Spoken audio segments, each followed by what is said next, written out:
प्रत्येक कथा का नियम होता है कि कथा के प्रथम दिन हम कथा के महात्म का श्रवण करते हैं। क्यों श्रवण करते हैं महात्म का? क्योंकि हम सब जो है ना मानवीय शरीर में है ना, मानव शरीर में है। मानव शरीर की सबसे बड़ी विशेषता क्या होती है? मानव शरीर की सबसे बड़ी विशेषता क्या है? संत सोने गोस्वामी तुलसीदास जी यहाँ कहते हैं कि स्वार्थ लाभ करे सब प्रीति और सुर नर मुन सबकी यह रीति।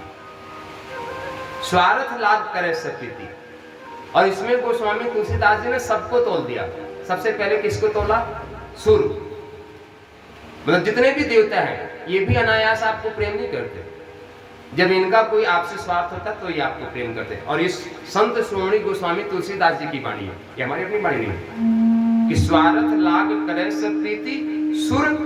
पहले तो देवताओं को लिया, उसके बाद मनुष्यों को लिया, हम जैसे मनुष्यों को, सुर नर ये जितने भी आदमी हैं, और उसके बाद तीसरी श्रेणी में हम जैसे लोगों को ले लिया, सुर नर मुनि। सबकी यह रीति, मतलब सबकी यह एक ही परंपरा है। यदि स्वार्थ नहीं है ना तो वे कोई किसी से प्रेम नहीं करते। तो संतों ने विचार किया, ऋषियों ने विचार किया कि यदि कथा सत्संग भगवान के श्री चरणों से सामान्य जनमानस का लगाव करना, उनसे प्रेम जोड़ना हो तो क्या करें, उसके लिए क्या नियम है? तो उस व्यक्ति की, उस जीव का, उस दिव्य मूर्ति का, हमने तीनों लिया। जीव का मतलब हम जैसे लोगों का, किसी पशु पक्षी का लेना है उसका, या किसी दिव्य मूर्ति मतलब भगवत मूर्ति का लेना है, तो उसके महत्व को, उसकी महत्ता को हम लोग जो है गायन करें। जब उसके महत्व को हम जान लेते हैं कि नहीं भाई, यदि इस व्यक्ति से हम प्रेम रखते हैं, इस देवी देवता की हम पूजन अर्चन करते हैं, तो हमको हमारी सभी मनोकामनाएं पूर्ण हो जाएंगी। तो इसलिए हमारे हृदय में जिस भी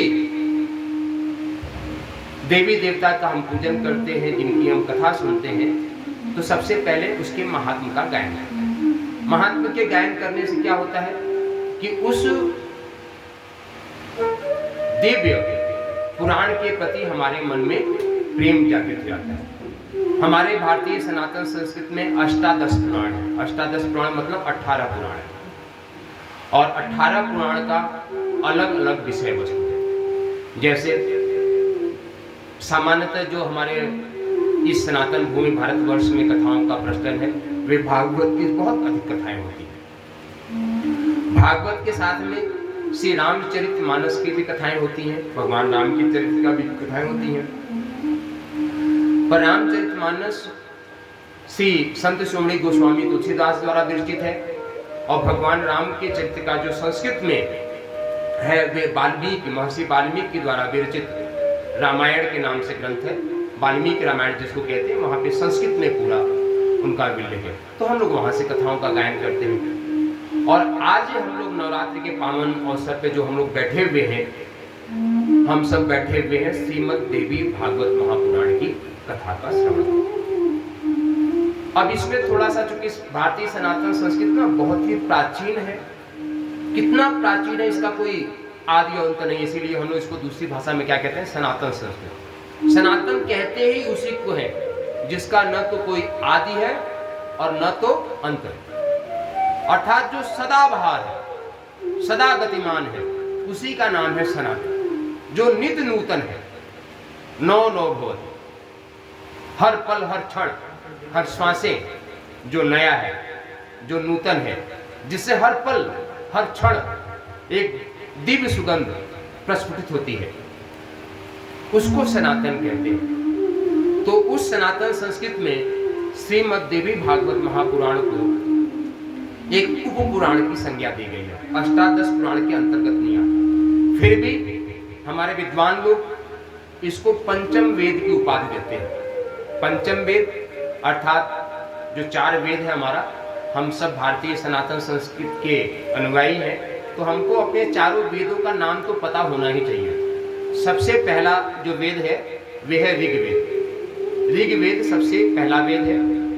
उसके बाद यजुर्वेद है, फिर सामवेद है, फिर अथर्ववेद है। और इन चारों वेदों का जो है विषय वस्तु भी अलग अलग है। जैसे सबसे पहले ऋग्वेद जो है ये ज्ञान का विषय है। ज्ञान के जितना भी विषय है वे सूत्रवत हमारे ऋग्वेद में है। दूसरी, उस ज्ञान की हम अपने जीवन में पूर्ति कैसे कर सकते हैं, उसको अपने जीवन में कैसे ला सकते हैं, उसके लिए कर्म कांड का जो पूरा विषय वस्तु है वे यजुर्वेद में है। यजुर्वेद में पूरा कर्म कांड है और जीवन सिर्फ इच्छाओं से, हमारी मनोकामनाओं से पूर्ति नहीं होती है। हमारे जीवन में कुछ मूलभूत आवश्यकताओं के साथ गायन, वादन, सांस्कृतिक भी है, वे पूरा सामवेद का है। और शरीर को स्वस्थ रखने के लिए आयुर्वेद और ज्योतिष आदि का पूरा विषय जो है ये अथर्ववेद में आता है। तो अब क्या है कि वेदों में जो भी सूत्र है वे सूत्र परक है। वेदों के बाद उपनिषद आता है। उपनिषद में क्या है कि जो बात वेदों में है उन्हीं को कथानक के माध्यम से, कथाओं के माध्यम से एक ऋषि प्रश्न पूछते हैं, दूसरा उसका जवाब देते हैं। उपनिषदों में बात कही गई है। उपनिषद भी ढेर सारे हैं और यदि हमको उपनिषदों से भी बात समझ में नहीं आती है तो बहुत ही सहज, बहुत ही सरल ढंग से पूरी एक कहानी बना के जो बात वेदों में दी है उन्हीं को समझाने के लिए हमारे ऋषियों ने प्रयास किया और उसी से जो रचना हुई उनको हम कहते हैं पुराण, जिसको अष्टादश पुराण, 18 मूल पुराण है, भागवत पुराण है, विष्णु पुराण है, गरुड़ पुराण है, ऐसे ढेर सारे पुराण है, ब्रह्मवर्त पुराण है और उसमें से एक उप पुराण के रूप में श्रीमद् देवी भागवत महापुराण है। भागवत पुराण और श्रीमद् देवी भागवत पुराण में लगभग काफी कथाएं एक दूसरे से मिलती जुलती हैं। जो कुछ बातें श्रीमद् देवी भागवत पुराण में है वे भागवत की कथाओं को पूर्ण करती हैं। जैसे भगवान श्री कृष्ण का प्रादुर्भाव देवकी के गर्भ से हुआ। अब यहाँ पे देखिए, एक मर्यादा के अनुसार बोले कि देवकी के गर्भ से हुआ, जबकि वह वास्तविक भाषा की दृष्टि से सही भी नहीं है। पर क्योंकि भगवान क्या है, स्वप्रादुर्भूत, भगवान स्वयं अवतरण लेते हैं। भगवान कभी भी मानवीय जीव की तरह योनि से प्रकट नहीं होते, पर लौकिक मर्यादा के वजह की माँ के देवकी के रूप से वहां पे ग्रहण कर उनका जन्म होता है। पर उसके पूर्व की कहानियां कि जो 7 जन्म हुआ, 7 बालकों का जन्म हुआ और कंस ने सबको जो है पटक के मार दिया।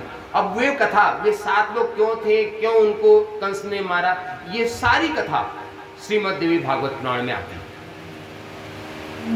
विस्तार से दे रखा है। तो ऐसी ढेर सारी कथाएं जो है यहाँ पे हुई है। अब हम धीरे धीरे जो है कथाओं में प्रवेश करेंगे।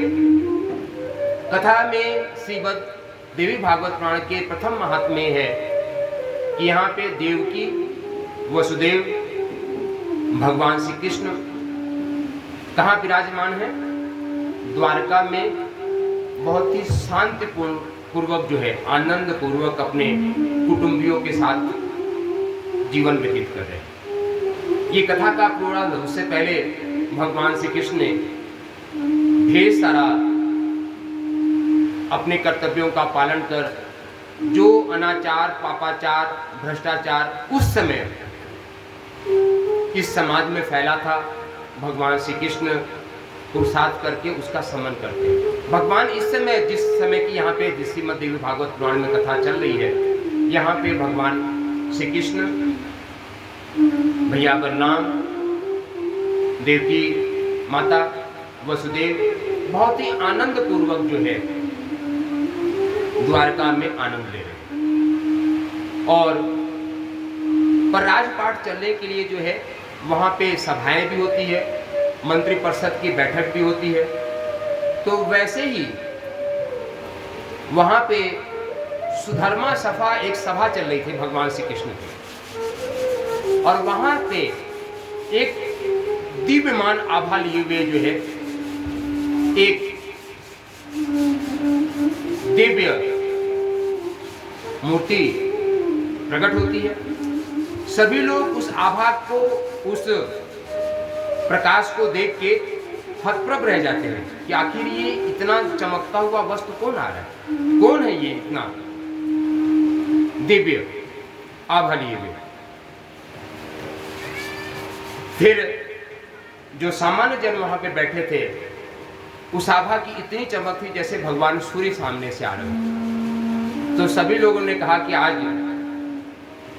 भगवान सूर्य ही प्रसन्न होके हम सबके आराध्य, हम सबके सर्वस्व भगवान श्री कृष्ण से मिलने के लिए आ रहे हैं। और जैसे ही ये बात भगवान श्री कृष्ण ने सुना, भगवान श्री कृष्ण मुस्कुराए और मुस्कुरा के कहते हैं कि मेरे भाइयों, मित्रों, यह कोई भगवान सूर्य नहीं आ रहे हैं, ये तो सत्राजीत आ रहे हैं। सत्राजीत भगवान के राज्य में ही रहते थे, बड़े दिव्य मूर्ति थे और भगवान सूर्य के बड़े अनन्य उपासक थे। देखिए, कथाओं को सुनने का तात्पर्य है कि कथाओं से हमको कुछ सीखना भी चाहिए। हम भारतीय सनातन संस्कृति में हैं, यहाँ पे 33 कोटि देवताओं के बारे में वर्णन है। अब यहाँ पे 33 कोटि में दो विचारधारा आते हैं। एक तो 33 कोटि मतलब संख्या में है, और कोटि का संस्कृत में एक होता है प्रकार। 33 प्रकार की देवता है। तो वास्तव में यदि बहुत ही चिंतन मंथन किया था, 33 प्रकार के देवता, 33 कोटि देवताओं का प्रचार है। तो हम उस विषय पर न जाते हुए, चूंकि एक अलग विषय हो जाएगा, यहाँ पे सत्राजीत जो है अनन्य भाव से भगवान सूर्य की उपासना करते थे।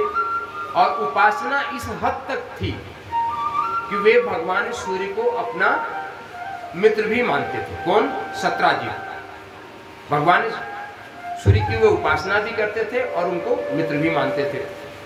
और वास्तविक सत्य यही है कि जब परमात्मा से हमारी उपासना बहुत ही दृढ़, बहुत ही अनन्य और सर्वस्व के समर्पण के साथ जब स्थापित हो जाती है, तो हम भगवान के मित्र के रूप में बन जाते हैं। आप कहोगे कि इसका प्रमाण कौन है, कहाँ पे इसका प्रमाण मिलता है? और इसका सबसे सुंदर प्रमाण श्रीमद् भागवत और भगवान श्री कृष्ण का जीवन स्वयं है। भगवान श्री कृष्ण के जो वो द्वापर में अवतार लेते हैं, तो उनके जितने भी सखा है ना, वे सखा इस जन्म में तो सखा है, पर पिछले न जाने कितने जन्मों से वे दिव्य ऋषि है जो भगवान को प्राप्त करने के लिए तपस्या करके आए थे। यहाँ तक कि कथाओं में आता है कि ब्रज की जितनी भी ब्रज गोपियां हैं, वे सब पूर्व जन्मों की जो है ऋषिकाएं थी। ऋषिकाएं मतलब ऋषि मूर्ति थे जो जन्म जन्मांतर से तपस्या करते हुए, और उनके मन में एक ही अभिलाषा थी कि हमको भगवान सगुण साकार रूप में चाहिए, हम सगुण साकार रूप में भगवान को प्राप्त करें। तो जब भगवान का इस धराधाम में अवतरण हुआ, तो भगवान क्या है कि सभी गोपियां भी और उनके अपनी सखाओं को के साथ वह इस धराधाम पे प्रकट हुए। तो ये बात है। तो वैसे ही सत्राजीत भी भगवान सूर्य का जो है बहुत ही अच्छे मन से जो है वे नमन करते थे, उनका पूजन करते थे, उनका आवाहन करते थे। आवाहन पूजन करने के दिन में एक बार सत्राजीत जो है भगवान सूर्य लोक धाम पधारे। भगवान सूर्य का उन्होंने अर्घ दिया, उनका पूजन किया। पूजन करने के साथ में भगवान के साथ वहाँ पे दिवस बिताया। और नियम होता है कि जब किसी के यहाँ, छोटा बड़ा कोई किसी के यहाँ आता हो, तो जब वह विदा होने लगता है तो हम उसको कुछ उपहार देते हैं। यह भारतीय सनातन संस्कृति की अपनी एक परंपरा है। तो जब सत्राजीत भगवान सूर्य से विदा लेके प्रस्थान करने के लिए, तो भगवान सूर्य ने भी सत्राजीत को एक बहुत ही सुंदर मणि दी, जिसका नाम है श्यामंतक मणि। श्यामंतक मणि जो है भगवान सूर्य ने सत्राजीत को दिया। और उस मणि की कई विशेषताएं थी। सबसे पहली विशेषता तो मैंने आपको बताई थी कि उस मणि से ऐसी आभा निकलती थी कि जैसे साक्षात भगवान सूर्य चमक रहे हैं। जिसके भी गले में वे धारण किए हुआ जो है श्यामंतक मणि एकदम सूर्य की तरह प्रकाश उससे निकलता था। दूसरी इसकी विशेषता ये थी कि वे 8 भार स्वर्ण प्रतिदिन देता था। जहां भी श्यामंतक मणि है वहां पे स्वाभाविक रूप से, स्वतः रूप से 8 भार सोना प्रकट होता था वहां पे। अर्थात दूसरी भाषा में कहा जाए तो यह है कि जहां पे भी श्यामंतक मणि थी वहां पे गरीबी नाम की कोई चीज नहीं थी। अर्थात सुख, संपन्नता, ये चारों तरफ वहां पे रहती थी। क्योंकि 8 भार सोना प्रतिदिन मिल रहा है, चारों तरफ वह रहती थी। और यह मणि जो है सत्राजीत को मिला। सत्राजीत द्वारका में पधारे तो पूरे नगर में, द्वारका नगर में चर्चा हो गई कि भगवान सूर्य ने सत्राजीत को श्यामंतक मणि दी है। तो कुछ लोगों ने सत्राजीत को सलाह दी कि भाई ये जो तुम्हारे पास मणि है ना, ये बड़ी दिव्य वस्तु है और ऐसी दिव्य वस्तु जो है ना राजाओं को ही शोभा देती है। तो क्यों ना इस मणि को तुम जो है भगवान श्री कृष्ण को दे दो, भगवान कृष्ण को शोभा देगी। पर सत्राजीत इस बात को अनसुना कर दिया, क्योंकि हमने क्या बताया कि प्रभुता पाल यदि हमारे को कुछ मिल जाता है ना, संसार में बहुत ही बिरले लोग होते हैं। बिरले मतलब बहुत ही बिरले, जिसको कि कोई बड़ी चीज मिल जाए और उसको अहंकार पैदा हो। हमने बताया था ना शुरुआत में जहां से हमारी कथा प्राप्त हुई कि अहंकार ही हमारे सारे दुर्दशा का जड़ है। सारी जो कुरीतियां, काम, क्रोध, लोभ, मोह, मद मत्सर पैदा होती है वे अहंकार से ही पैदा होती है और वही हमारे विनाश का कारण है। और अहंकार से बचने का सिर्फ एक माध्यम है भगवत शरणागति, गुरु के चरणों का आश्रय। गुरुदेव भगवान के चरणों का आश्रय लेते हैं तो भगवान उस अहंकार का भक्षण करके हम सबको सामान्य अवस्था में निर्मल मन के द्वारा बनाए रखते हैं। तो सत्राजीत ने इस बात को सुन के अनसुना कर दिया। काल का प्रवाह है, अपने आप आगे बढ़ता चला जाता है। काल का प्रवाह आगे बढ़ा। एक दिन सत्राजीत का छोटा भाई प्रसेनजीत उस श्यामंतक मणि को गले में पहन के और जंगल में आखेट के लिए निकल गया। आखेट भी हमारे प्राचीन काल के राजाओं का एक मनोरंजन का साधन था और दूसरी भाषा में कहा जाए कि तनाव मुक्ति का कारण था। क्योंकि जब भी हम घर परिवार राज्य की देखभाल करते हैं तो हमारे मन मस्तिष्क में स्वाभाविक रूप से तनाव आना जो है एक स्वाभाविक प्रक्रिया है, यह कोई विशेष बात नहीं है। तो उस तनाव से मुक्ति के लिए हमारे राजा लोग जो है जंगलों में जाया करते थे और उसमें आखेट भी क्या करते थे और आखेट करने के साथ में ऋषि मुनियों का दर्शन भी क्या करते थे। अभी आगे आप कथाओं में सुनेंगे कि ढेर सारे राजा आखेट पे निकले हैं और एक से एक दिव्य ऋषियों का दर्शन जो है उस वन में, अरण्य में हो गया। अरण्य मतलब वन को जो है हम संस्कृत भाषा में अरण्य भी कहते हैं। और उस समय हमारे जितने भी ऋषि हैं, संत महात्मा हैं, मुनिगण हैं, वे अरण्य में, जंगलों में रह के ही अपने परिकर के साथ, अपने शिष्यों के साथ रह के जो है साधना और लोक कल्याण के लिए यज्ञ आदि किया करते थे। तो वैसे ही प्रसेनजीत भी आखेट के लिए जो है वह श्यामंतक मणि लेके जो है निकला और निकलते निकलते जो है जंगल में दूर चला गया। जंगल में दूर जाने के बाद एक उसको सिंह, जिसको हम लोग शेर सामान्य भाषा में कहते हैं, सिंह देव के दर्शन हुए। और सिंह से बचना है तो उसके चेहरे पे आपको कभी भी रोशनी नहीं करनी चाहिए, क्योंकि आप लोग भी यहाँ पे जंगल में रहते हैं और यहाँ पे पूरा भी हमने सुना था कभी शीतकालीन में भालू और बघेरा यहाँ पे कहते हैं, वे रास्तों में आ जाते थे। यहाँ पे पुलिस भी अनाउंस कर रहे थे कि आप शाम को संध्याकालीन में अपने घरों में रहें। तो उससे विशेषता है कि ये जितने भी जंगली जानवर हैं इनके आँख पे कभी भी जो है रोशनी नहीं जानी चाहिए। इस कथा से श्रवण करने का मौका मिलता है। पर वह हमने बताया कि वह श्यामंतक मणि इतना प्रकाश देता था जैसे सूर्य का प्रकाश हो। तो वह सिंह भी उस प्रकाश को देख के हतप्रभ रह गया और उसने प्रसेनजीत के ऊपर हमला कर दिया। और सिंह, जंगल का शेर, प्रसेनजीत के ऊपर जैसे भी हमला किया तो कुछ लोग तो हमला करने से मरते हैं, कुछ लोग भय से मर जाते हैं। हमारे मृत्यु का बहुत बड़ा कारण हमारा भय भी होता है। और यदि भय से मुक्ति पाना है तो पुनः एक बार आपको कहें कि गुरुदेव भगवान के चरणों के आश्रय के अलावा दूसरा कोई आश्रय है नहीं। गुरुदेव भगवान का आश्रय ग्रहण करते हैं तो ही हम भय से, चिंता से दूर हो सकते हैं। और हर चीज का अपना एक प्रमाण होता है। यदि आप ये कहते हो कि नहीं, हमारा तो गुरुदेव भगवान के प्रति या अपने इष्ट के प्रति पूरा समर्पण है। अब कितना समर्पण है, कितना नहीं है, ये आप अपने हृदय में हाथ रख के पूछ सकते हैं। अपने हृदय पे हाथ रखिए और पूछिए कि क्या हमारा समर्पण भगवान के चरणों में है। कैसे पता चलेगा? यदि आपका अपने गुरुदेव के प्रति, अपने इष्ट के प्रति पूरा समर्पण है तो माताओं, बहनों, भाइयों, हम बताएं कि आपके मन में एक पल के लिए भी न तो कभी भय आना चाहिए और न तो कभी चिंता आना चाहिए। क्योंकि भय, चिंता, शोक और गुरुदेव के प्रति समर्पण, ये दोनों एक साथ नहीं रह सकते। या तो गुरुदेव के प्रति, उनके चरणार बिंद के प्रति हमारा पूरा आश्रय वृत्ति रहेगी या हमारे मन में शंका रहेगा। दोनों एक साथ नहीं रहेंगे। जैसे यहाँ पे प्रकाश है ना, अब जहां तक प्रकाश का आपको दिख रहा है वहां पे अंधेरा तो नहीं दिख रहा है।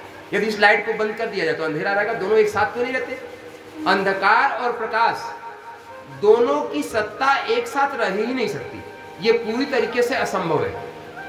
वैसे ही हमारे हृदय में भय, चिंता, संदेह भी है और गुरुदेव के चरणों के प्रति हमारी आश्रय वृत्ति भी है। ये दोनों कभी संभव नहीं, एक ही रहेगी। तो ये आप अपना परीक्षण भी कर सकते हैं, क्या हमारा गुरुदेव के प्रति हमारा पूरा आश्रय वृत्ति है, हमारा पूरा समर्पण है तो न कभी भय आएगा, न कभी संकोच आएगा और न तो कभी आपके मन में चिंता आएगी। बस मन में कभी भी कोई ऐसी परिस्थितियां भी उत्पन्न होगी तो मुख से क्या आवाज निकलेगा? गुरुदेव भगवान सब भला करेंगे, सब अच्छा करेंगे। मुख से सिर्फ यही वाणी प्रस्फुटित होगी कि गुरुदेव भगवान सब अच्छा करेंगे। भय मन में नहीं आएगा, चिंता मन में नहीं आएगी कि अब क्या होगा, अब तो ऐसा हो गया, कभी नहीं। और यदि चिंता आ गया तो इसका मतलब सिर्फ यही समझिएगा कि अभी गुरुदेव के प्रति, अपने इष्ट के प्रति जो हमारी आश्रय वृत्ति है, जो हमारा समर्पण है, वे कहीं न कहीं कच्चा है। यदि सर्वस्व का समर्पण भगवान के चरणों में, अपने इष्ट के चरणों में, अपने गुरुदेव के चरणों में है तो कभी भी चिंता, भय हमारे जीवन में नहीं आता। और भगवान हमेशा रक्षा करते हैं। अभी कथानक में आपको आएगा कि भगवान हमेशा हर परिस्थितियों में रक्षा करते हैं। तो यहां भी जैसे ही प्रसेनजीत के सामने वह सिंह आया तो प्रसेनजीत का नाम जो है राम नाम सत्य हो गया। अब वे बड़ी किसके हाथ लग गई? सिंह के हाथ लग गई। और सिंह अपने गले में चमकती हुई चीज को, हर जीव भी चमकती हुई चीज को खेलने का मन करता है। और वह तो अद्भुत मणि थी, श्यामंतक मणि, एकदम आभावान, प्रकाशमान। तो सिंह देवता भी जो है अपने गले में डाल लिए और गले में डाल के जंगल में विचरण करने लगे। और विचरण करते करते एक दिन बहुत ही अद्भुत भालू कह लेते समक्ष उपस्थित हो गया, जिसको रीछ कहते हैं। अब उस रीछ को देख, भालू को ने जो है उस श्यामंतक मणि को देख के, उसके आभा को देख के उसका मन भी लोभायमान आ गया, लोभ से भर गया। जब भी हम कोई सुंदर वस्तु देखते हैं, उस सुंदर वस्तु के प्रति हमारे मन में लोभ आना, ये भी एक स्वाभाविक वृत्ति है हमारे। वह अद्भुत, अभी उनका नाम नहीं बता रहे, अभी अद्भुत शब्द का प्रयोग कर रहे हैं उनके नाम के लिए, उनके नाम का उच्चारण बाद में करेंगे। अद्भुत रीछ ने, अब आप कहोगे कि एक भालू क्या सिंह को मार सकता है? पर ये कोई सामान्य भालू नहीं थे, ये बड़े दिव्य थे। तो क्या किया कि उन्होंने उस सिंह को मार के उस श्यामंतक मणि को लेके अपनी गुफा में प्रवेश करके और अपने पुत्र को खेलने के लिए दे दिए। ये बात यहां तक पूरी हुई। उधर समय का काल प्रवाह अपने गति से आगे जा रहा है। प्रसेनजीत द्वारका लौटे नहीं। सत्राजीत जो है पूरा अन्न भी त्याग दिया, जल भी त्याग दिया और अपने भाई के शोक में बैठा हुआ है। पूरे अब सत्राजीत भूख प्यास से बैठा हुआ है। एक दिन उनकी धर्मपत्नी ने पूछा कि सरकार, कब तक आप भूखे प्यासे बैठे रहोगे? भाई, जीवन मरण जो है ये समाज की अपनी एक गति है, चलती रहती है। तो उन्होंने सत्राजीत ने कहा, ना, जब तक मेरे भाई का पता नहीं चलता है कि वास्तव में उसकी मृत्यु हो गई कि नहीं, क्योंकि सत्राजीत को ये पता नहीं कि हमारे भाई की मृत्यु हो गई। वे लौटा नहीं, चूंकि वे निकले तो आखेट के लिए थे और लौट के वापस नहीं आए। तो सत्राजीत जो है भूखे प्यासे जो है वे बैठे हुए अपने भाई के इंतजार में। तो धीरे धीरे हमारी माताएं जो है ना सबसे सुंदर प्रचारक होती है। सत्राजीत की उस समय की जबकि बात ये कर रहे हैं, उस समय हमारे घर में जैसे नल नहीं हुआ करता था, और जिस समय की ये बात है उस समय कुआं भी नहीं हुआ करता था। उस समय जल का आश्रय सिर्फ दो था, जल का स्रोत दो था, या तो नदियां थी या तो बावड़ियां थी। बावड़ियां मतलब जिनको हम तालाब कहते हैं। यहाँ तक कि पीने के लिए भी वहीं से हम जल लेते थे और स्नान करने के लिए भी जल हम वहीं से लेते थे। यहाँ तक कि हम बरसाने में लंबे समय तक प्रवास करने को मौका मिला, जहाँ पे राधा रानी का दिव्य वास है और राधा रानी का दिव्य वास बरसाना। वहाँ की जब गोसाइयों से बात की तो गोसाई लोग ने भी बताया कि यहाँ पे जो कि ब्रज में ढेर सारी बावड़ियाँ हैं, कि उनके बावड़ियाँ ही उनके जल का स्रोत हुआ करता था। तो सत्राजीत की पत्नी भी बावड़ियों में सुबह स्नान करने के लिए गई। तो उनकी जो विशेष सहेलियाँ थी ना, तो उनसे धीरे से कान में कहती हैं, जैसे हमारी बहनों की आदत होती है कि बहन तुम तो हमारी बड़ी अनन्य हो, हम तुमसे तो बता रहे हैं पर किसी और से मत कहना। ये हमारी बहनों की आदत होती है। पर बहनों की श्राप है कि उनके मन में, उनके हृदय में कोई बात पसती नहीं है। ये श्राप किसने दिया, कोई बता सकता है? ये श्राप दिया है कुंती माता के पुत्र युधिष्ठिर ने। कथा बीच में आई गई तो उसकी भी उल्लेख कर देते हैं। महाभारत की ही कथा है कि हमारी बहनों को, माताओं को बात पचती क्यों नहीं। क्योंकि जब धर्म के क्षेत्र के लिए, धर्म की स्थापना के लिए कुरुक्षेत्र हरियाणा के दिव्य क्षेत्र में युद्ध हो रहा था, तो एक तरफ तो पूरी कौरवों की सेना थी और एक तरफ पूरा पांडवों की सेना थी। कौरवों की सेना के जो सेनापति थे वे अपनी तरफ थे और पांडवों की सेना जो है अपनी तरफ थे।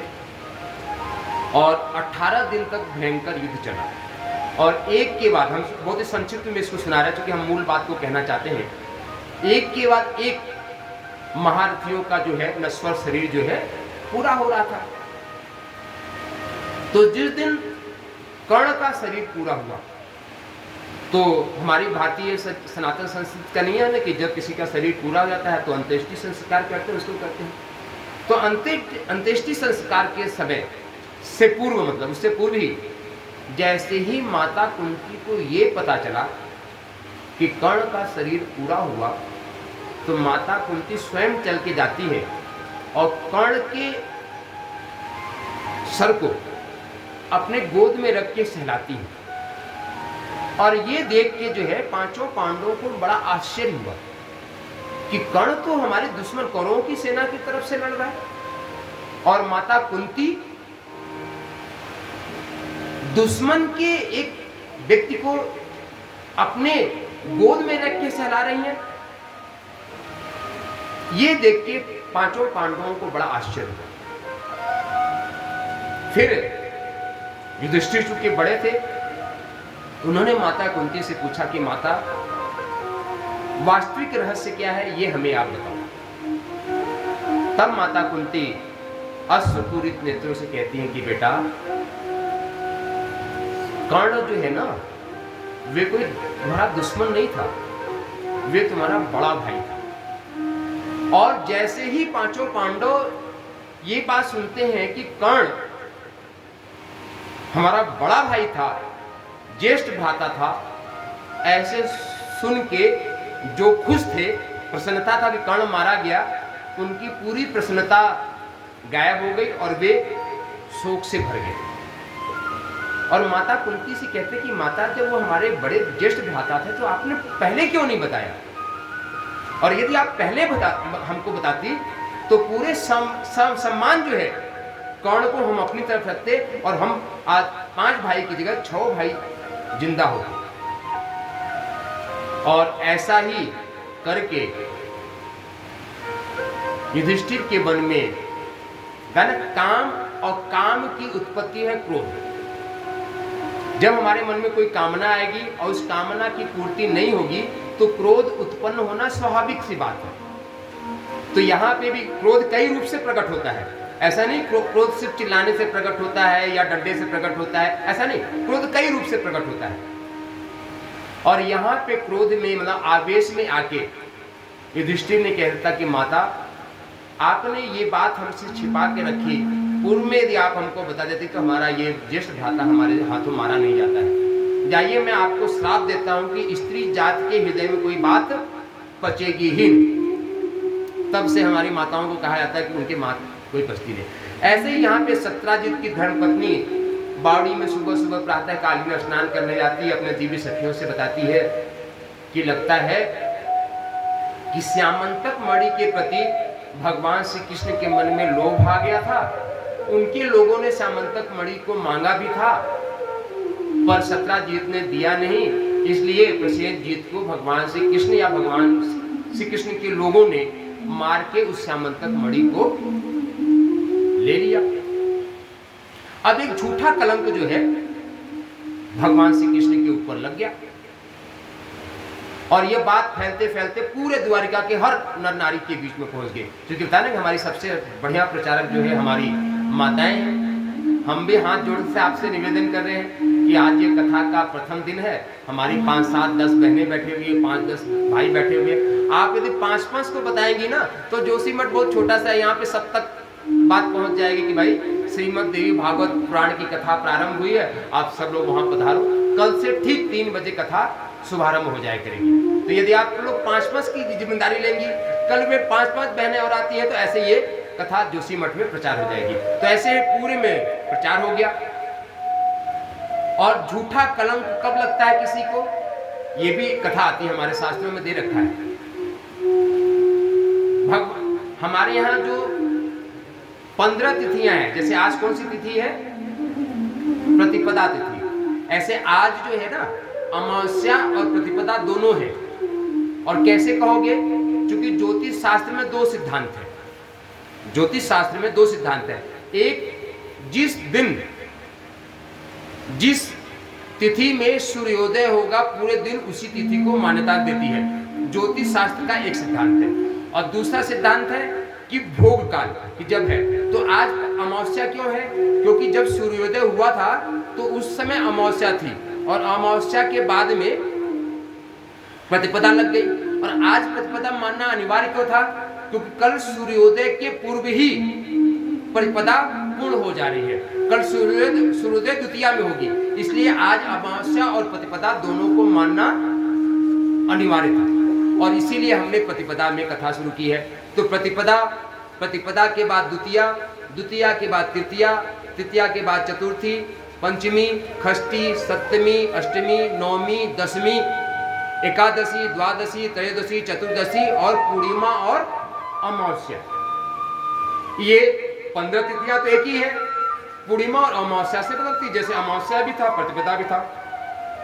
और भारतीय सनातन संस्कृत कितना सूक्ष्म है कि हमारे यहाँ हर तिथियों के अलग अलग देवता है, अलग अलग देवता है।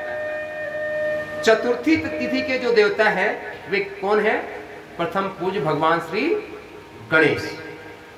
भगवान श्री गणेश जो है प्रथम पूज्य है, और उनकी तिथि क्या है, चतुर्थी। पर चतुर्थी तिथि को यदि आपने चौथ के चांद को देख लिया तो कलंक लगना जो है अनिवार्य है। कहीं न कहीं झूठी कलंक आपको लगेगा और आपकी बदनामी होगी, है ना। तो चतुर्थी के चांद की ये विशेषता कि चतुर्थी के चांद को देख लिया तो आपको कलंक लगेगा। क्योंकि कथा को पूरा करना है आज इस कथा को, तो ऐसे ही भगवान श्री कृष्ण को भी कलंक लग गया कि श्यामंतक मणि चुरा लिया और प्रसेनजीत को मार दिया। ये हर नर नारी में बात पहुंच गई। भगवान श्री कृष्ण भी चिंतित हुए, क्योंकि यदि राजा के ऊपर ही कलंक लग जाए, कलंक लगने का मतलब क्या है कि अब लोगों के मन में राजा के प्रति सम्मान नहीं रहा। क्योंकि जब हमारी छवि एकदम साफ रहती है, उज्जवल रहती है, तो ही लोगों के मन में अपने राजा के प्रति प्रेम रहता है, और प्रेम रहेगा तो ही सम्मान रहेगा। प्रेम नहीं है तो सम्मान कभी छलावा भी हो सकता है। तो भगवान श्री कृष्ण ने चिंतन किया कि भाई इस कलंक जो लगा है, इस कलंक का हमें क्या करना चाहिए, प्रक्षालन करना चाहिए। तो एक सभा बुलाई भगवान श्री कृष्ण ने, वृद्ध लोगों का, अपने मंत्री परिषद का, कि भाई क्या किया जाए। चलो, चूंकि प्रसेनजीत अरण्य में, जंगल में गए थे, वहीं पे उनके बारे में कुछ पता चलेगा। तो भगवान श्री कृष्ण कुछ समझदार और अपने फौजियों को, सैनिकों को लेके जंगल की ओर प्रस्थान करते हैं। जंगल में जाते हैं, चूंकि जितना भी घना जंगल हो, जंगल में अपनी एक पगडंडी, एक अपना एक रास्ता रहता ही रहता है। रास्ते से निकले और वहां गए तो कुछ दूर जाने के बाद जंगल में एक जगह उनको प्रसेनजीत की मृत शरीर जो है प्राप्त हो गया। मृत शरीर जो है प्रसेनजीत का प्राप्त हो गया। अब मृत शरीर प्रसेनजीत का प्राप्त हुआ तो वहां पे जब आसपास बहुत ही सूक्ष्मता पूर्वक उन्होंने निरीक्षण किया तो क्या हुआ, उन्होंने सिंह, शेर के भी पद चांप देखे और साथ में खून की, रक्त की बूंद भी देखा।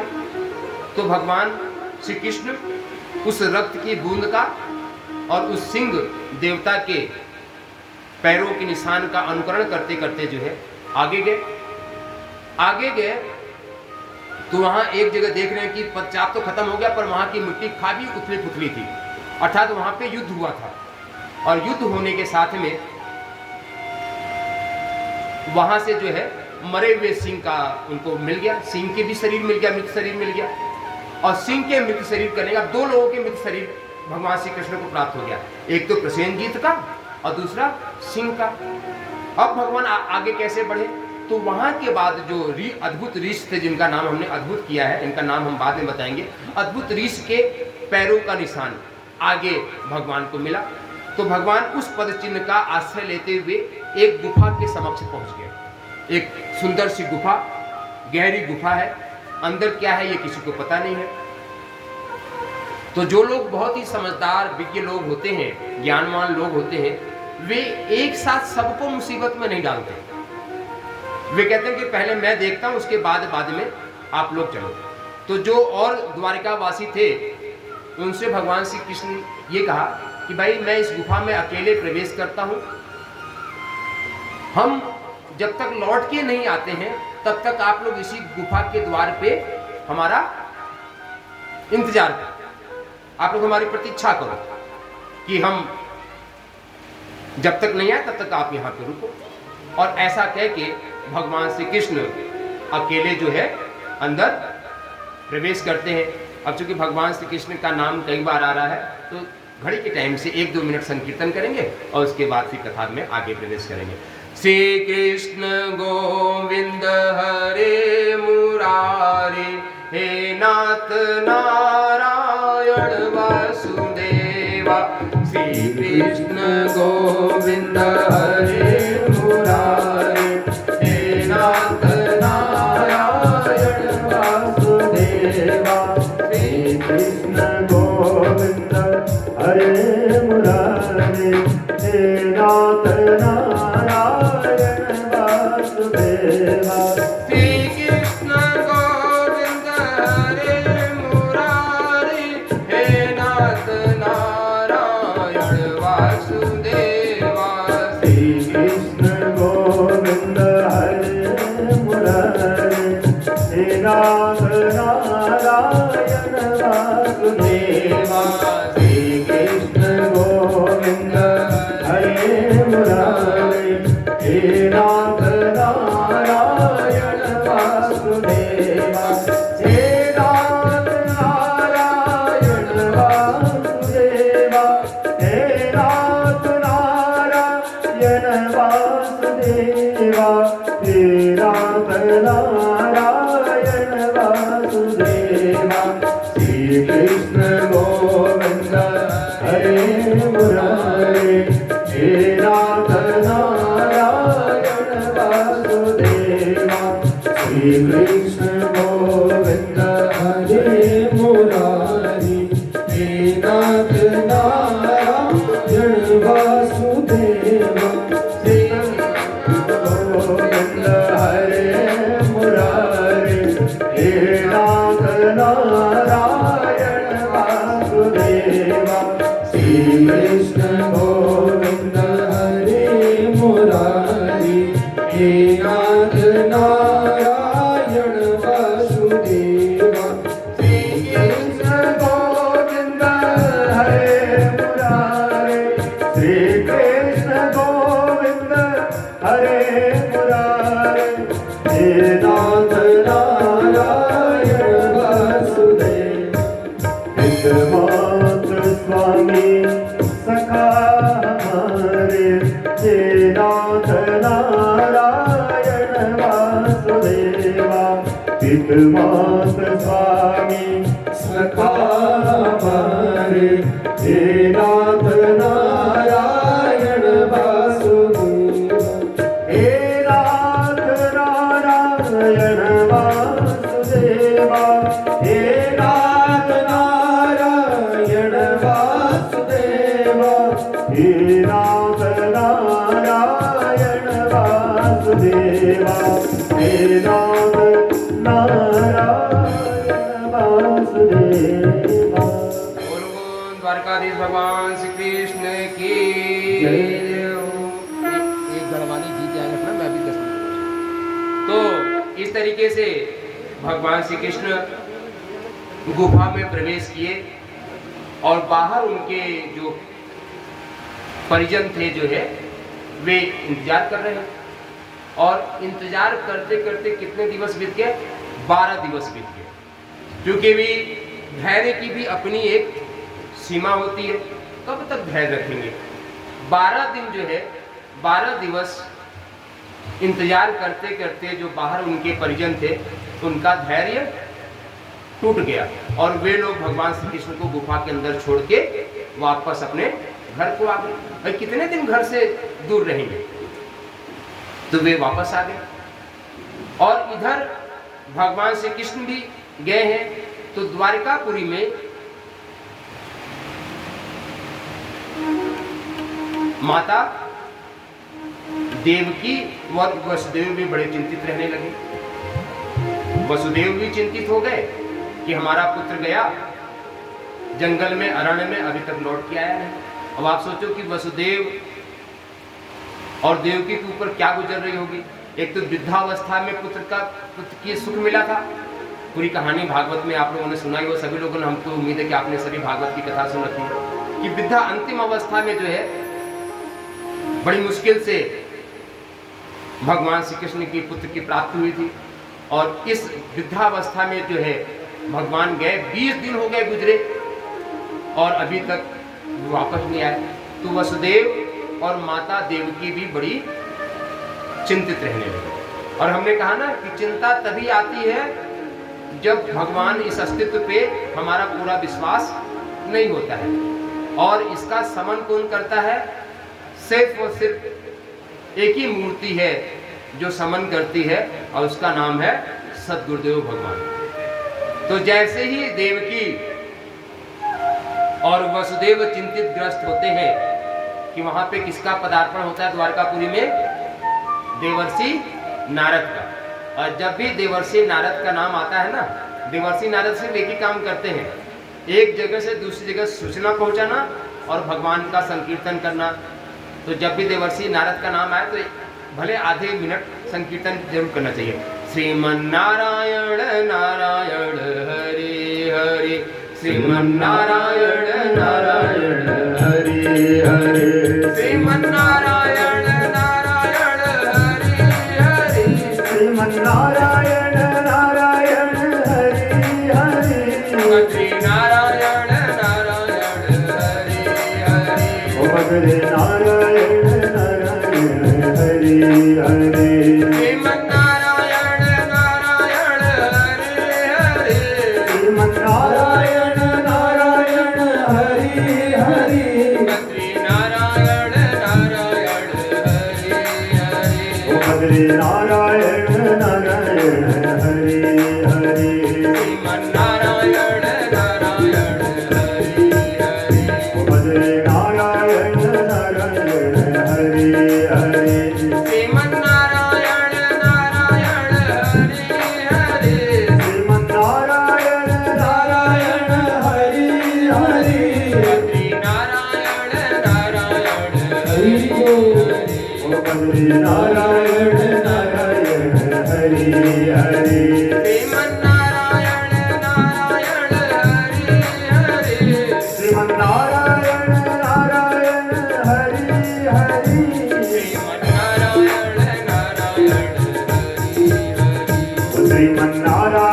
नारायण हरे हरे, श्रीमन्नारायण नारायण हरे हरे, श्रीमन्नारायण नारायण हरे हरे, बोलो नारायण नारायण हरे हरे, जय जय नारायण नारायण हरे हरे। बोलिए देवर्षि नारद की जय। इस तरीके से संकीर्तन करते हुए वसुदेव जी के सामने और देवकी के समक्ष जो है नारायण देवर्षि नारद उपस्थित हुए। चिंतित ग्रस्त होके देवर्षि नारद पूछते हैं कि राजन, आप क्यों दुखी हैं, क्यों व्यथित हो रहे हैं? आप तो इस समय द्वारिकापुरी में हैं, जहाँ की सभी वैभव जो है यहाँ पे खेल रहे हैं, सर्वतोमुखी, चारों तरफ आनंद ही आनंद है, और इन परिस्थितियों में आप दुखी क्यों हैं? अब देखिए, एक तरफ तो देवर्षि नारद त्रिकालज्ञ हैं, सब कुछ उनको पता रहता है, फिर भी लीला करने के लिए यहाँ पे वसुदेव जी से पूछ रहे हैं। तो वसुदेव ने, देवकी माता ने सबसे पहले तो अर्घ पात्र दे के, आसन दे के देवर्षि नारद का स्वागत किया, उनका पूजन किया अर्घ पात्र आदि से, और पूजन करने के बाद अपने मन की व्यथा कहते हैं कि राजन देवर्षि नारद, हम इस समय इसलिए दुखी हैं कि हमको अंतिम समय में तो पुत्र की प्राप्ति हुई और उनके सुख का हम आनंद ले रहे थे कि श्यामंतक मणि पता नहीं कहां से इस द्वारिकाधीश में, द्वारिकापुरी में आई। प्रसेनजीत जो है 17 जीत लेके आए और उनका भाई प्रसेनजीत जंगल में गया और वह श्यामंतक मणि गायब हो गई है, जिसका कलंक भगवान श्री कृष्ण के ऊपर लग गया। और उसी कलंक के प्रक्षालन के लिए भगवान श्री कृष्ण आज 20 दिन हो गए अरण्य में अर्थात जंगल में गए थे और वहां से अभी तक लौट के नहीं आए, इसीलिए हम लोग का मन बड़ा चिंतित है। आप ही कोई उपाय बताइए कि कोई पूजा विधि हम करें ताकि हमारे कष्ट का निवारण हो। जैसे हमारी माताएं हैं, हमारे भाई लोग भी हैं, कि जब भी कोई घर में दुख परेशानी आती है, आप लोग भी पंडित ब्राह्मण देवता के पास जाते हैं, जो परिचित संत है उनके पास जाते हैं कि भगवान हमारे घर में ये समस्या है, आप कोई न कोई उपाय बताइए ताकि उसका निदान हो। और ब्राह्मण देवता किसी चरणों में, संतों सदमूर्ति के चरणों में आपकी सभी समस्याओं का समाधान मिलता ही मिलता है, यदि आप सच्चे मन से जाते हैं तो। यहाँ भी वसुदेव भगवान और देवकी मैया ने जब देवर्षि नारद से अपना निवेदन किया तो देवर्षि नारद ने भी प्रसन्नतापूर्वक कहा कि माता, ये संसार की लीला है, भगवान से किसी को कुछ नहीं हुआ है, फिर भी आप अपने मन की प्रसन्नता के लिए कुछ करना ही चाहते हो तो एक काम करो, जो सर्वस्व प्रदात्री है, जो सर्वस्व देती है, माता देवी की उपासना करो, माता देवी की उपासना करो। और यदि माता देवी की आप विधि विधान से पूजा करती हैं, उनकी उपासना करती हैं, तो भगवान श्री कृष्ण अतिशीघ्र सकुशल लौट आएंगे। अब जैसे ही ये उपाय देवर्षि नारद ने माता देवकी और वसुदेव जी को बताया, देवकी और माता वसुदेव की सारी चिंता जो है खत्म हो गई। क्यों खत्म हो गई? क्योंकि देखो, खाली दिमाग शैतान का घर होता है। अब भगवान श्री कृष्ण चले गए थे, अब जब बेटा बहू नाती पोता घर में रहते ना, तो हमारी माताओं का भी मन हर जगह लगा रहता है, कुछ न कुछ खटुल पुटुल, नहीं तो उनको डांटती पाती कुछ न कुछ। अब भगवान श्री कृष्ण गए तो देवकी माता के पास, और भगवान वसुदेव के पास कोई काम ही नहीं था। तो जब खाली बैठे तो दुश्चिंता आनी स्वाभाविक सा विषय है। इसीलिए कहते हैं कि दुश्चिंता न आए, इसके लिए अपने मस्तिष्क को हमेशा सकारात्मक रूप से व्यस्त रखना चाहिए। जब सकारात्मक रूप से व्यस्त रखेंगे तो दुश्चिंता कभी नहीं आएगी। ये भी एक सूत्र है। तो जब यहाँ पे देवर्षि नारद ने एक विधान बता दिया, क्या करो कि माता आप देवी भगवती की पूजा करो, देवी भगवती की 9 दिन का अनुष्ठान आप करेंगी तो भगवान श्री कृष्ण सकुशल लौट आएंगे, ऐसा मेरा विश्वास है।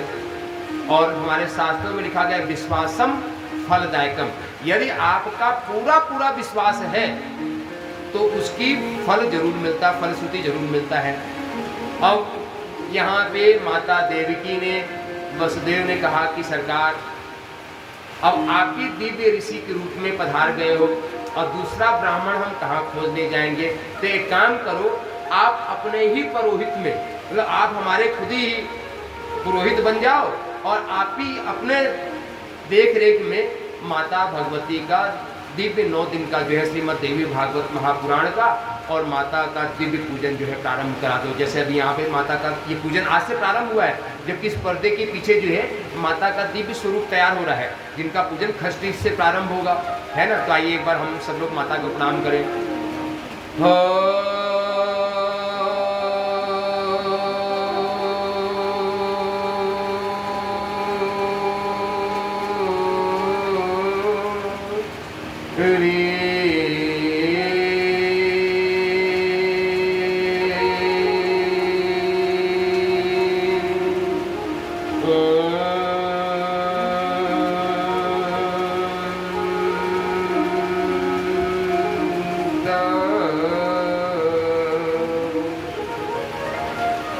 या देवी सर्वभूतेषु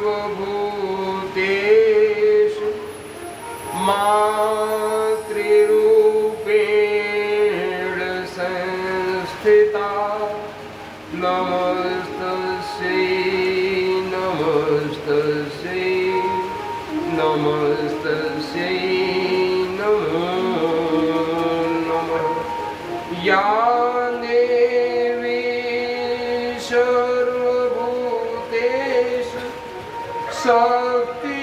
शक्तिरूपेण संस्थिता नमस्तस्यै नमस्तस्यै नमस्तस्यै नमो नमः। या देवी सर्वभूतेषु विवेकरूपिणो संस्थिता नमस्तस्यै नमस्तस्यै नमस्तस्यै नमो नमः। बोलिए माता दुर्गा की जय। शेरों वाली माता की जय। लक्ष्मी माता की जय। सरस्वती माता की जय। तो इस तरीके से देवर्षि नारद की देख रेख में वसुदेव जी ने और माता देवकी ने सुंदर 9 दिन का जो है अनुष्ठान पूरा किया। 9 दिन का अनुष्ठान पूरा होने के दिन में भारतीय सनातन संस्कृति का नियम है कि जैसे ही अनुष्ठान पूरा होता है तो फिर हम साधु संतों को दान दक्षिणा बढ़िया भोजन, जैसे यहाँ भी होगा, यहाँ पे तो महाराज जी ने प्रतिदिन का भंडारा खोल रखा है कि जितनी भी माता बहन हमारी भोजन कथा सुनने आएंगी लगभग सबको भोजन प्रसादी की व्यवस्था महाराज जी ने ऐसा कर रखा है कि सबका होगा। बाकी 9वें दिन तो विशेष रूप से चलेगा ही चलेगा, सुंदर संगीत बनी। तो वैसे ही जो है, जैसे ही कथा का गुणावती हुई और सुंदर भंडारा का आयोजन हुआ, सारे द्वारकापुरी के साधु संत ब्राह्मण जो है वहाँ उपस्थित हुआ। द्वारकापुरी क्या, तीनों लोक से जो दिव्य मूर्तियाँ, क्योंकि द्वारकापुरी में किसी चीज़ की कमी तो है, जहाँ पे सर्वस्व भरा हुआ है, सभी देवी देवता ब्राह्मण आदि आके और देवकी और वसुदेव खुले हाथों से, मुक्त हाथों से, मनोवांछित मतलब जिसके मन में जिस प्रकार जिसकी चीज की इच्छा है वे सबको दान दे रहे हैं। इधर पूजन पूर्णाहुति हो रहा है, उधर दान हो रहा है, उधर क्या देख रहे हैं कि भगवान श्री कृष्ण पधार रहे हैं। कैसे पधार रहे हैं कि उस गुफा में भगवान श्री कृष्ण प्रवेश तो किए थे, और जैसे ही प्रवेश किए कि भगवान श्री कृष्ण ने देखा कि एक ऋषि का बच्चा जो है उस मणि के साथ खेल रहा है, और मणि के साथ खेल रहा है, तो जैसे ही भगवान श्री कृष्ण ने उस मणि की तरफ हाथ उठाए, हाथ बढ़ाया, तो बच्चा जो है जोर जोर से चिल्लाने लगा। और बच्चा जैसा भी जोर जोर से चिल्लाने लगता है, उसकी माता और उसके पिता तुरंत उसके पास दौड़ के आते हैं। तो जैसे ही उस ऋषि बालक ने जोर जोर चिल्लाना शुरू किया डर के मारे, तो वैसे उसके पिता जो है वहाँ आ गए और एक दिव्य मूर्ति को देख के जो है उसने मणि के लेने में बढ़िया गुत्थम गुत्था जो है युद्ध प्रारंभ हो गया, और बढ़िया युद्ध चलता रहा। कितने दिन युद्ध चला? 20 दिन तक तो भयंकर युद्ध चला। न भगवान श्री कृष्ण हार मानने के लिए तैयार है, ये तो सर्वशक्तिशाली योगेश्वर भगवान श्री कृष्ण है, और उधर इन्हीं का शिष्य, इन्हीं का पुत्र रीछ, वो भी शक्तिशाली, वो भी हार मानने के लिए तैयार नहीं हुआ। ऐसा चलते चलते जब 27वां दिन बीता, तब भगवान ने कहा कि इतनी जल्दी समाप्त नहीं हुआ। तो भगवान श्री कृष्ण ने पूरा हुंकार भरते हुए, हुंकार किसका ध्वनि है? माता शक्ति का। हुंकार भरते हुए जो है एक मुष्टिका जो है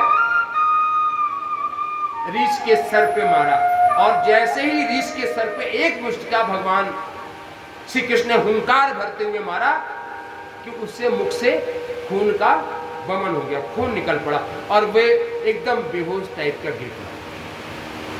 यहाँ पे ऋष को अपने पूर्व की बात याद आई कि भगवान राम ने उसको एक बार वरदान दिया था कि मेरे मित्र,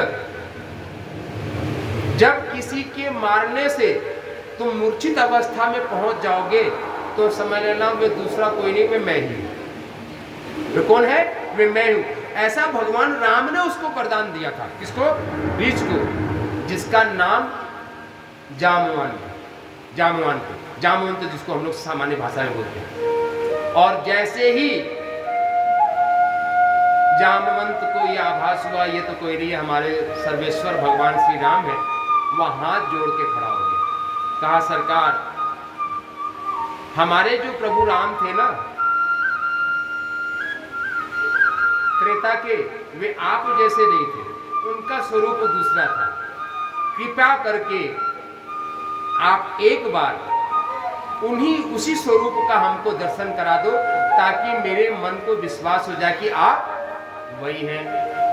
और करुणा वत्सल, भक्त वत्सल, करुणा निदान, दीन दुखियों के सर्वेश्वर भगवान, जब कोई उनका भक्त दीनता पूर्वक भगवान से आश्रय निवेदन करता है तो भगवान उसके अपने दिव्य स्वरूप का दर्शन जरूर देते हैं। यहाँ पे भी भगवान श्री कृष्ण ने अपने इस स्वरूप को छोड़ के धनुर्धारी स्वरूप भगवान राम का दर्शन कराया। ऋषि भी जब भगवान का दिव्य दर्शन प्राप्त किया, ऋषि के अश्रुपूरित जो है झरझर अश्रुधारा फूट पड़ा। क्यों? क्योंकि माताओं प्रेम के जो है ना, ऐसे तो शास्त्रों में 8 लक्षण बताया गया, पर 3 लक्षण प्रमुख है, अश्रु, कंप और पुलक। जैसे कि हम लोग के हृदय में प्रेम प्रकट होता है, प्रेम प्रकट होने के साथ में अश्रु प्रकट जरूर होगा। अश्रु प्रकट नहीं हुआ तो इसका समझना कि अभी प्रेम जागृत नहीं हुआ। एक तो जब प्रेम प्रकट होता है तो अश्रु प्रकट होता है, और एक जब असहनीय दुख प्रकट होता है तो भी अश्रु प्रकट होता है, पर दोनों अश्रु में अंतर है। क्या ये अंतर है? आप लोग चिंतन करके कल हमें बताना, जो बताएगा उसको एक इनाम मिलेगा। कल बताना है कि जो दुख का अश्रु होता है उसमें और जो सुख प्रेम का अश्रु होता है, दोनों में क्या अंतर है, ये कल बताना है। और जो बताएगा उसको यहाँ से एक पुरस्कार मिलेगा, है ना, दोनों में अंतर होता है। तो यहाँ पे जामवंत जी के आंखों से प्रेम से भर के अश्रुधारा प्रस्फुटित हो गया। भगवान ने का जो है जामवंत ने सुंदर पूजन किया।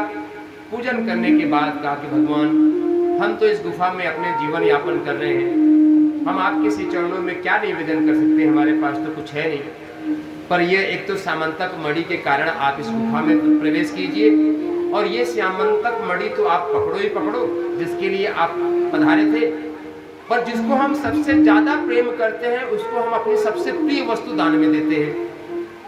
और किसी पिता को अपनी पुत्री से ज्यादा प्रिय उसको कुछ और नहीं होता। ये तो कोई पिता ही बता सकता है कि अपनी पुत्री को कितना प्रेम करता है, वो दूसरा कोई नहीं बता सकता। और जामवंत को भी जामवती अपनी पुत्री बहुत प्रिय थी, तो भगवान श्री कृष्ण के हाथों में पानी ग्रहण करने के लिए कि सरकार ये हमारी पुत्री विवाह योग्य हो गई है, इसके वर की भी हमारे मन में चिंता थी, आप इनको भी अपने हाथों में, इनके हाथ को अपने हाथों में स्वीकार करो और आप भी इनको अपने से ले आओ। इस तरीके से जामवंत ने श्यामंतक मणि भी भगवान श्री कृष्ण को भी दी और साथ में जामवती को दी। जामवंती को साथ लेके, श्यामंतक मणि साथ लेके भगवान द्वारका में उसी समय प्रवेश कर रहे हैं जिस समय वसुदेव और माता देवकी ब्राह्मणों को दान आदि दे रही हैं। सामने से भगवान श्री कृष्ण जामवंती के साथ में आते हैं। पूरे द्वारका में आग की तरह ये बात फैल जाती है कि भगवान श्री कृष्ण श्यामंतक मणि को लेके वापस आ गए। साथ में उस जो है सिंह का और प्रसेनजीत के मृत शरीर को भी लेके आए थे। प्रसेन जो है सत्राजीत को उसके भाई का मृत शरीर देते हैं, सांत्वना देते हैं कि मित्र सत्राजीत, इस मणि के लोभ में हमने आपके भाई की हत्या नहीं की थी, वे तो जंगल में गया था, यह सिंह भी हम लेके आए हैं मित्र, जो है इस सिंह ने आपके भाई का हत्या किया और इस सिंह को जामवंत ने मारा था, उनकी पुत्री को भी लेके आए हैं, वो भी प्रमाण के रूप में है, हम जो है आपके पुत्र की हत्या नहीं की है। तो इस तरीके से भगवान का वह कलंक भी मिटता है और पूरे द्वारकाधीश में जो है, द्वारकापुरी में जो है हर्षोल्लास हो जाता है और सभी लोग द्वारकाधीश भगवान श्री कृष्ण की जयकारा लगाते, बोले भगवान श्री कृष्ण की जय, नंद के लाला की जय, द्वारकापुरी की जय, वृंदावन धाम की जय, नंदग्राम की जय, बरसाना धाम की जय, राधा रानी सरकार की जय। तो देखिए, समय की सबसे बड़ी मर्यादा होती है, समय की अपनी एक सीमा है। तो समय चूंकि कथा का 6 बजे तक है, इसके बाद संकीर्तन आदि होगा। 6 बजने में 2 मिनट ही बाकी है। अब हमारे भाई जो है बढ़िया आपको गढ़वाली गीत सुनाएंगे, ताल पे ताल मिलाते हुए, होता है ना कि आज जा रहे सांवरिया ताल से ताल मिला, बढ़िया ताल पे ताल मिलाते हुए गढ़वाली गीत श्रवण करेंगे। और हमारे बैठे हुए हैं जो है सरगम जी, आप आरती का पूजन तैयार करवाएं, एक संक्षिप्त आरती होगी और उसके बाद आरती कथा का गुणावती होगा, कथा का प्रसाद लेके फिर जाएंगे। अभी संध्याकालीन आरती पूजन होगा, तो इसी के साथ आज की इस कथा का यहीं पे गुणावती होगी आरती पूजन के साथ में। ओम शांति।